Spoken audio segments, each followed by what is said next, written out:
Lorsque vous utilisez le toit ouvrant en commande électrique, il n'est pas nécessaire de maintenir la commande. Lorsque le contacteur d'allumage se trouve à la position ON, il est possible d'incliner le toit ouvrant à commande électrique, soit vers le haut, soit vers le bas, ou de le glisser pour l'ouvrir et le fermer à l'aide de cette commande. Pour ouvrir ou fermer le toit ouvrant jusqu'au bout, faites glisser la commande vers l'avant ou vers l'arrière. Pour arrêter le toit ouvrant, appuyez une fois sur la commande pendant qu'il se déplace. Pour incliner le toit ouvrant vers le haut, appuyez sur la commande et relâchez-la.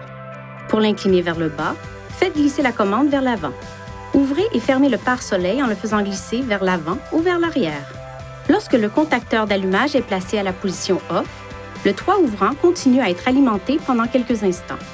Si l'une des portes avant est ouverte pendant cette période, l'alimentation électrique du toit ouvrant est annulée.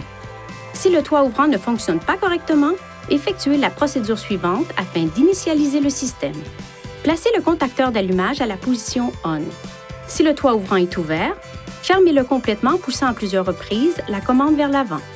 Une fois le toit complètement fermé, poussez la commande de nouveau vers l'avant et maintenez-la pendant environ 15 secondes. Relâchez la commande du toit ouvrant après que le toit ouvrant se déplace légèrement vers le haut et vers le bas, puis revenez à la position complètement inclinée vers le haut. Maintenant, poussez la commande de nouveau vers l'avant et maintenez-la.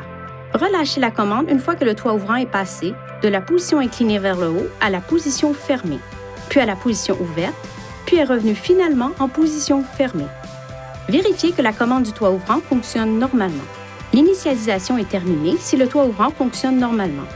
Dans le cas contraire, nous vous recommandons de vous rendre chez un concessionnaire Nissan. Veuillez consulter le manuel du conducteur pour obtenir des renseignements importants concernant la sécurité et les limites du système et pour en savoir davantage au sujet de son utilisation et de ses caractéristiques.